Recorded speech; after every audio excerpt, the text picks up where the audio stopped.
Greetings, fellow survivors, Rhadamant here. Thank you for tuning in to a Let's Play tutorial series of Frostpunk 2. If you would like to skip the game's overview or the details about this series, please use YouTube chapters. Frostpunk 2 is a game where you develop, expand, and advance your city in a survival game set 30 years after an apocalyptic blizzard ravaged the Earth. You face not only the perils of never-ending winter, but also powerful factions that watch your every step inside the council hall. I'll be explaining all of the mechanics as I play, so this stream will be a proper tutorial and will air on YouTube. So for some further details, for the first half of this marathon, I'll be playing the story mission with only a little bit of polling and viewer feedback, and then for the second half, I'll be playing Utopia, and with full Twitch integration, where live viewers will decide just about everything. I'll be playing on the officer difficulty, because any harder, and I feel like the pace of the game and the micromanagement is a bit too high to incorporate viewer feedback. And then also, what else? There was something else here. So the Twitch integration allows you to vote, and there should be an overlay that you have access to once we get going.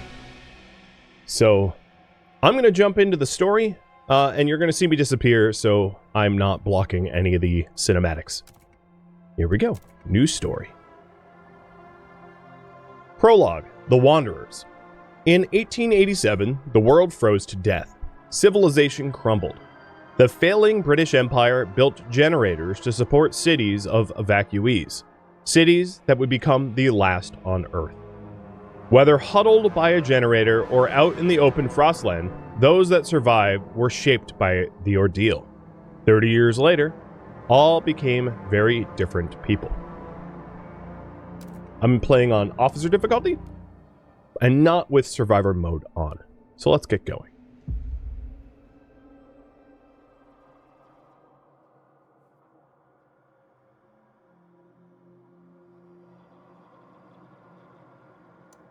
Steward.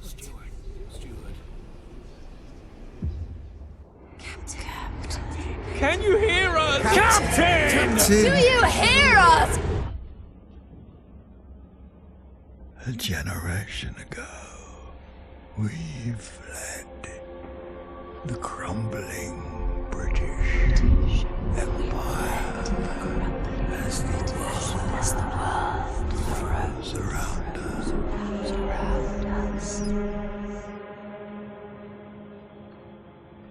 I held New London together. United, we survived 30 years of whiteouts.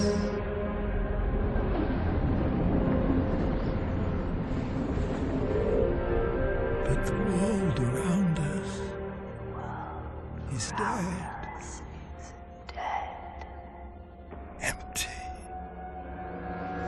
Ripe for taking.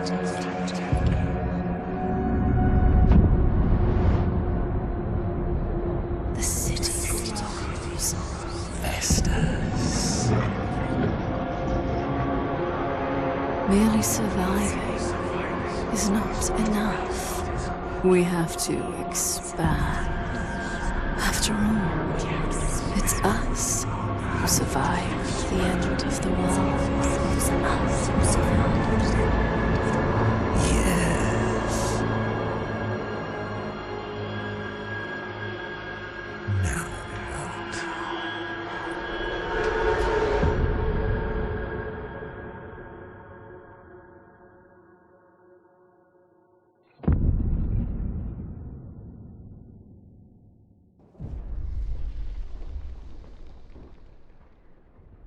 The Wanderers. Prologue. We've been roaming the frozen desert for years. Many of us do not remember a world before the Great Frost. Now another whiteout is coming. And again, we've reached the old machine. Again, we will rely on its furnace to provide heat through the storm. In the past, we always made sure there was enough supplies for the next whiteout, but our numbers have grown through the years. Providing for everyone is getting harder and harder.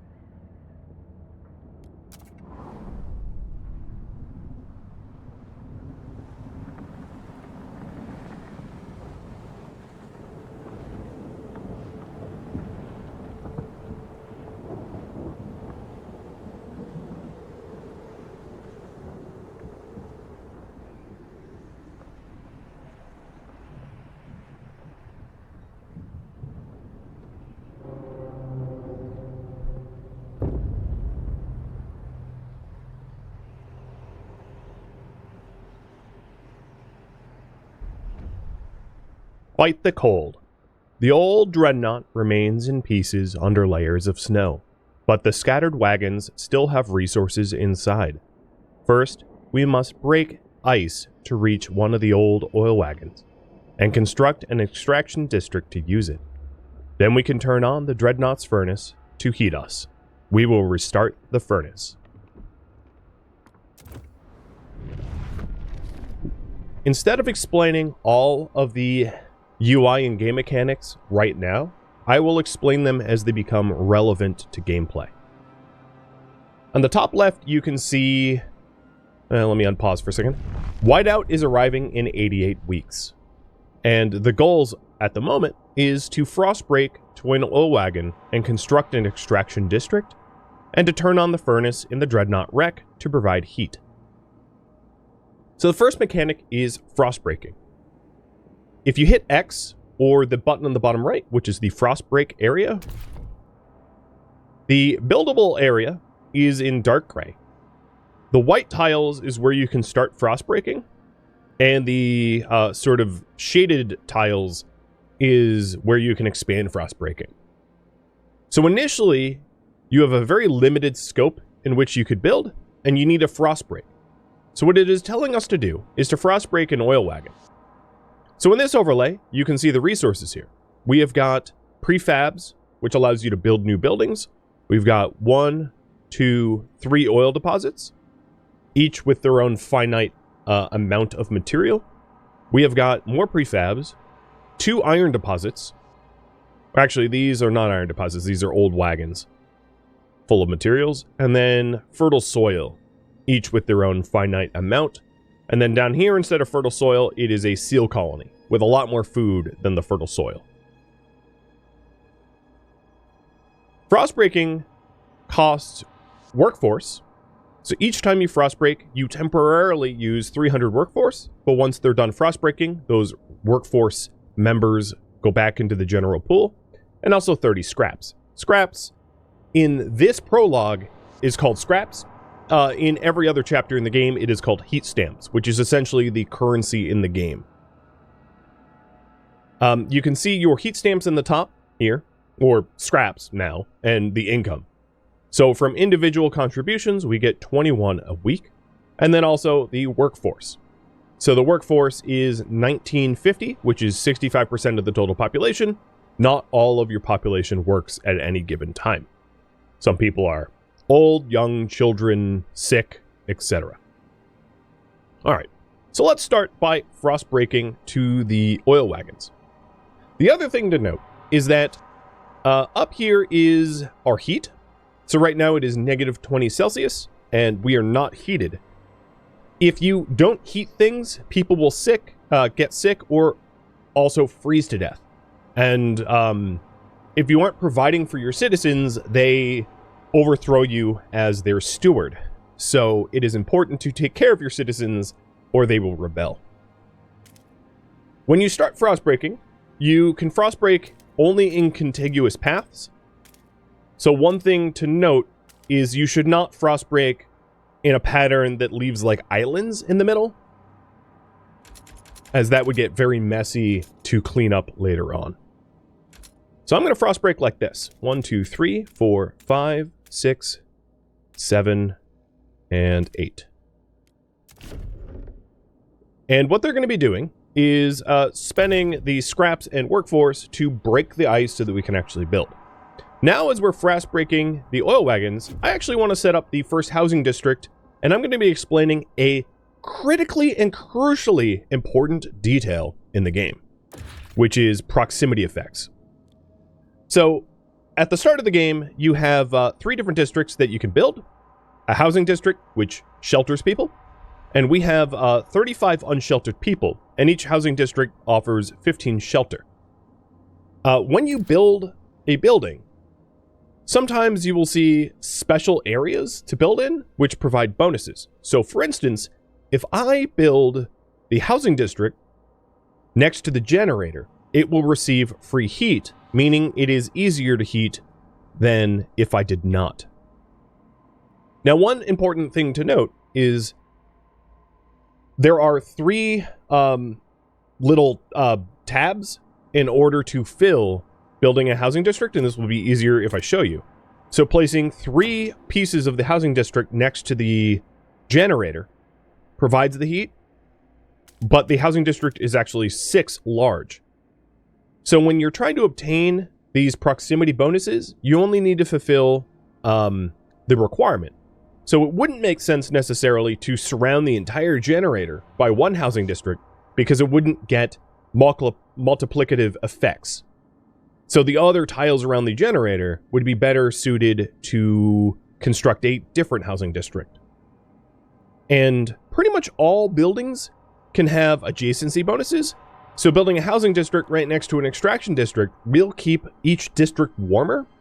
The problem is your extraction districts also produce pollution, which is called squalor in the game. So generally speaking, you try to keep your housing districts adjacent to food districts and your extraction districts adjacent to industrial districts. Because if you combine them, you're going to make your people sick. All right, so we're going to build the housing districts like that. Also, because I don't have a lot of industry right now, I am going to start frostbreaking other pieces. So if we take a look at the top right, I have 10 people are living in the Dreadnought wreck, but I have 35 people that need housing. And then we also have an extremely scarce food. Basically, nobody's eating. So I would like to frostbreak down to food deposits. And if you hold left alt, it will show you the deposits. And then you can hold left alt in combination with other buttons like 5 or 6 to show food. So we have fertile soil here, 18k, 18k, 18k, 18k, and then the seal colony. And the seal colony is 400k. So if we want to obtain a decent amount of food, getting access to all of the fertile soil tiles would be great, but we're also probably going to want to gain access to the seal colony as well, because that is a deeper deposit of food. So I'm going to start frostbreaking my way down to the seal colony. Because once you're frostbreaking, I can't start a new frostbreak from where I ended the last one. It has to finish. So when you're trying to go deeper into your territory, it's really important to plan ahead and start frostbreaking in the directions that you need access to soonest. All right. The other thing I'd like to do is to obtain materials. As soon as I start extracting oil from the oil wagons, my materials will also start to go into the negatives. And that means frostbreaking a path over to these material deposits. All right. And I am going to unpause.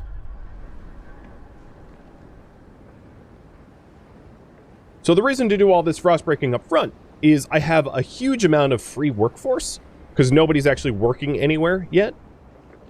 So if you can plan ahead at the start of every map the directions in which you want to frostbreak, that's great. The other thing that I would want to show you to avoid is when you frostbreak up to an edge here, like let's say the yellow I finished frostbreaking, if I wanted to clear out both sides, I would start a frostbreak here, but I wouldn't be able to cross. So if you're trying to frostbreak out to an edge, don't run into this situation where you split the area in two because you can't frostbreak over a gap. So if the yellow part was frostbroken, I wouldn't be able to select this and that in one frostbreak, so you double the cost.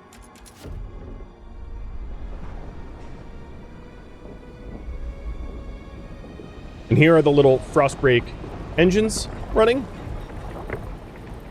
And we are trying to free up this oil wagon full of oil so that we can turn on the generator.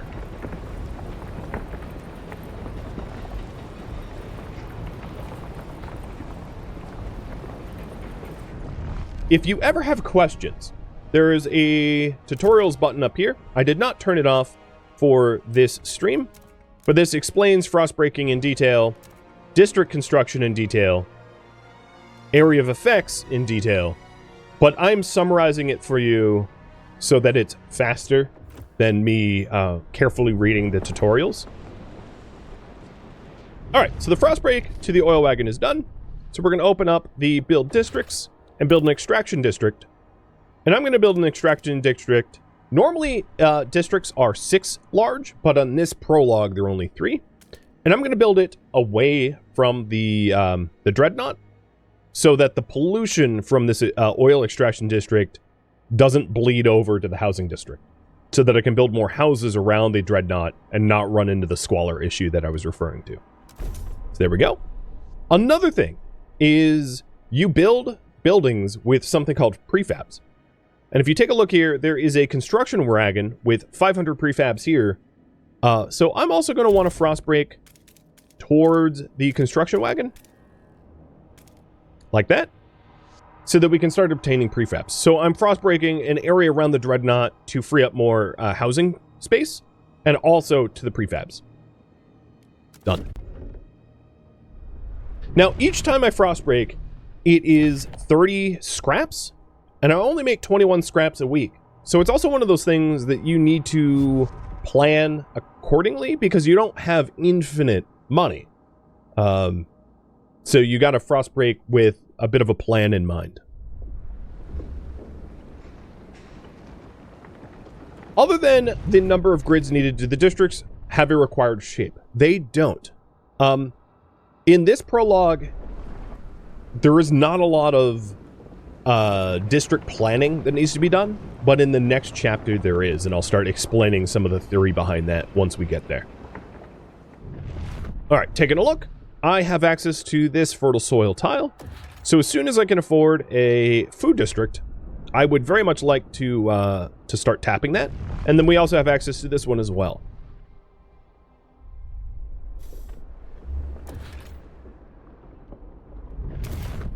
And I think what I'm going to do is frostbreak my way to the seal colony as well.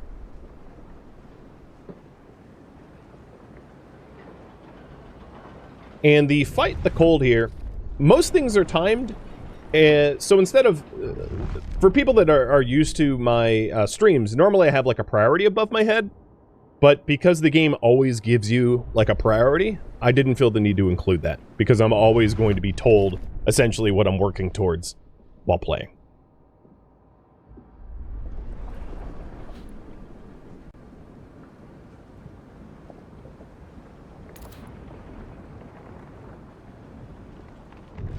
All right, in the top here, we have the sort of your citizens' demands. So the need for food is growing. The cause of disease is growing. And it will also, if you mouse over it, show you why. So disease is growing because of extreme cold that I'm not fighting just yet. People are cold because of heat scarcity and shelter scarcity. Squalor is absent, so squalor would be pollution. And then there's usually a fifth one called crime, but in this prologue, there is no crime. So a lot of the game is managing the immediate needs up here. And then as we get factions, there will be faction relationships needing management as well.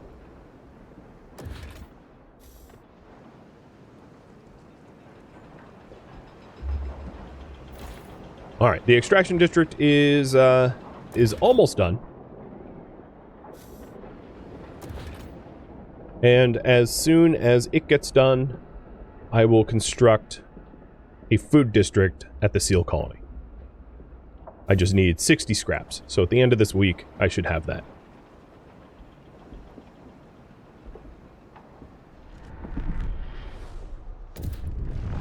All right. So now, this extraction district is extracting 60 oil. There is 119 weeks of oil left. This slider is what percentage of the extraction district is working. So 0% would be turning off.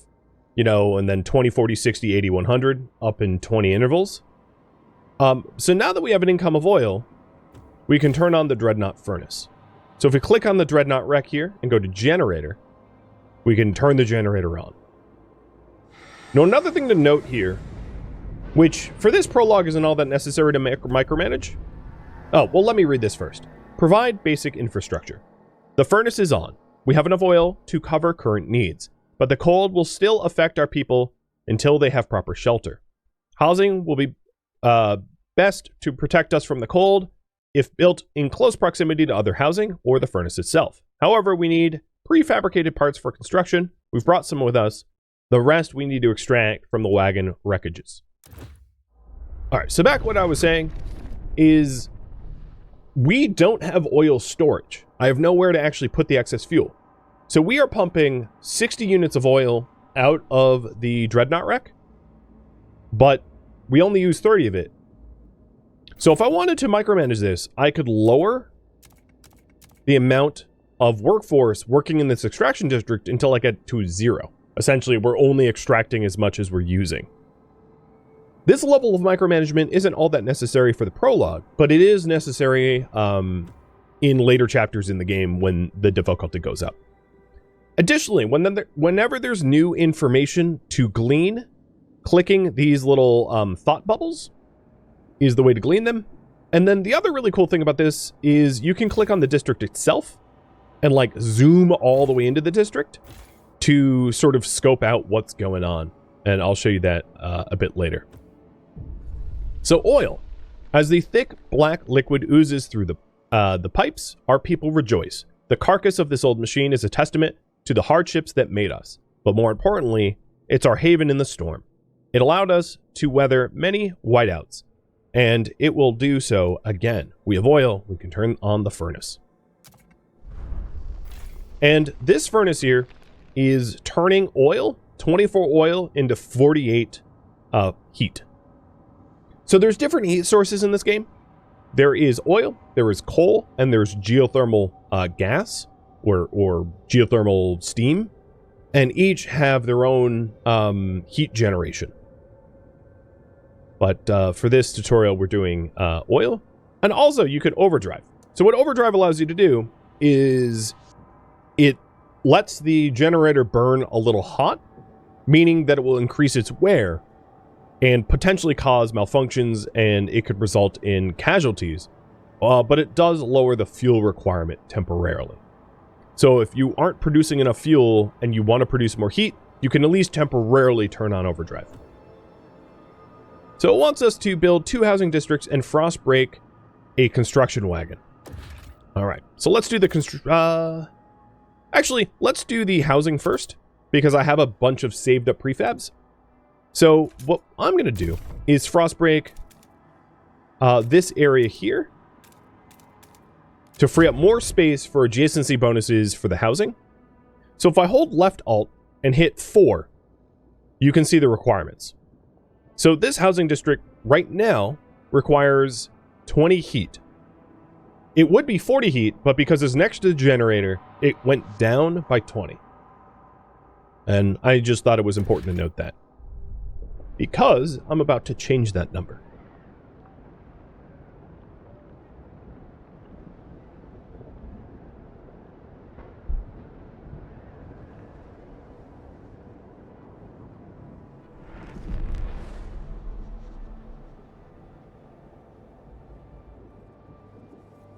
So now that the area up here was frostbroken, I can stick a new housing district. 1, 2, 3. So that's 3 units around this generator. And then 1, 2. That's 3 units around the other housing district, because this tile here covers both. So building a house here not only will get 20 heat from the generator, it will also get 20 heat from the nearby housing district, which significantly lowers my housing heat costs. So now, once this housing unit is built, I get to heat this housing district for free. So that's why it's so important to use adjacency bonuses as well as you can, because it can make a tremendous difference whether you freeze to death and lose, or you are victorious. I don't know about you, but freezing to death don't sound good to me. And then there is the extraction for the prefabs wagon. Got that going. And then once these two things are done, we'll see what it tasks with me next. I mean, I know I've already played through the story multiple times, but you guys will find out. So here's exactly what I was referring to. If we take a look at the heating and fuels, these two housing districts now are being heated for free because they're both adjacent to the generator and they're both adjacent to one another. So they have a minus 40 additional heat. And because it's only 20 Celsius out, they don't even need to be heated. So that oil that I had excess, we're now back into excess oil again because we're using so little oil to heat up what we have. Now, I don't have everyone in shelters. There is still 5 people, or they're not actually people, but 5 community groups that are not in shelter. But what I want to do before sheltering them is build another extraction district. Because what will end up happening is up here you can see the forecast. It's going to get colder soon. So right now it's negative 20 Celsius. Soon it will be negative 30 Celsius.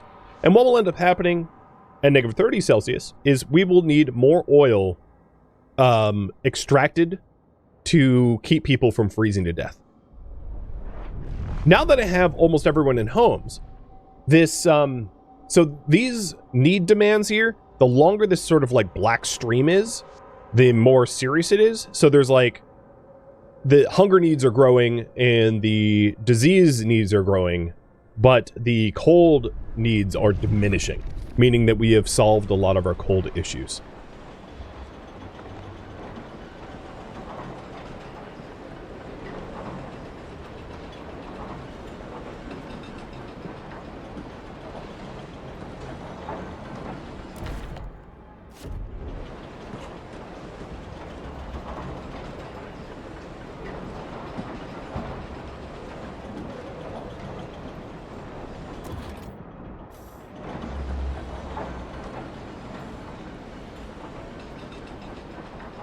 Almost done.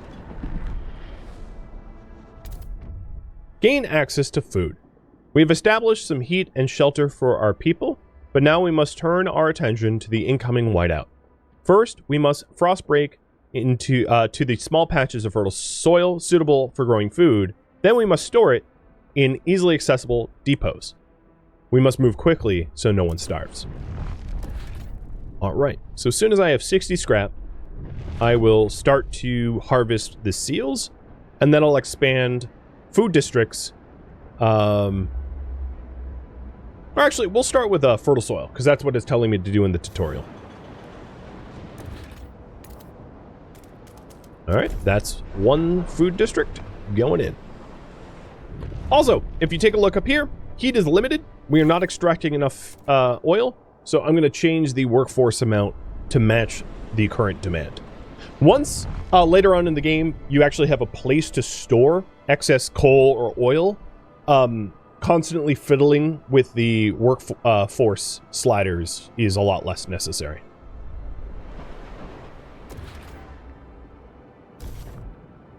And then as soon as I have 30 scrap, I also want to liberate a maintenance wagon. So we're building this this extraction district here, but I'm actually going to just turn it off for now, as I don't need the excess oil. I just wanted access to it. Squalor is starting to go up, and squalor is going up because of materials scarcity.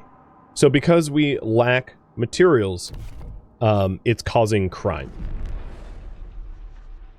Or it's causing squalor, I should say. It's not technically crime.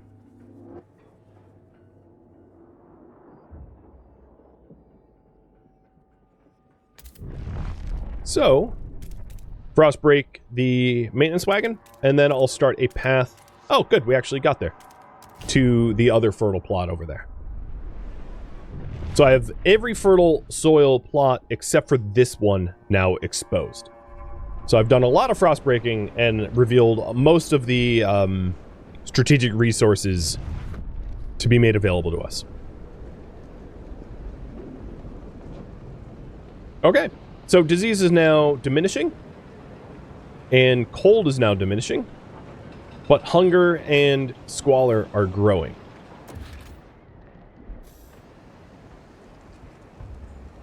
So as soon as I get 60 total scraps, I will start working on hunger more than anything else. Sven, Darhole, an anonymous gifter, Sushi Dragon, Kovic, thank you for, and Kellyan, thank you for all the gifted subs and resubbing. Cheers. Prepare for the whiteout. We secured our immediate survival. Now we have to stockpile as much food as we can before the whiteout forces us to take shelter. To do that, we need to produce more food than our current demand. So, right now, this little food district is supplying 45 food out of the 60 that we need. So we don't even have all of the food supply that we need. It's also important to note that the whiteout is coming in 70 weeks, but this food deposit runs out in 57. So this food deposit will run out well before the whiteout actually hits us. As you can see, our oil needs have changed, so I'm pumping out more oil. And then as soon as I get my income from scraps... Come on. Day 7, there we go. Let's build another food district down here at the seals. Once I have the food district done, I would like to start getting materials before continuing to get food. Just so that squalor goes back down to a manageable size.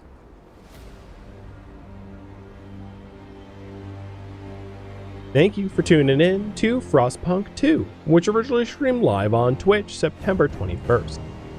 If you have any feedback or questions for me, let me know in the comments below, but please keep in mind that I'm trying to avoid spoilers. If you would like to catch a live stream of mine, Rhadamant.com has my stream schedule and countdown timers to upcoming streams. If you would like to join my online gaming community on Discord, Rhadamant.com has a link to it, as does the description of this video. Thank you so very much for watching, and a special thank you to my Patreon patrons, Twitch subscribers, and viewers like you that support the channel and made it all the way to the credits. Thank you so very much. I hope to catch you next episode or an upcoming stream. Farewell, my fellow survivors.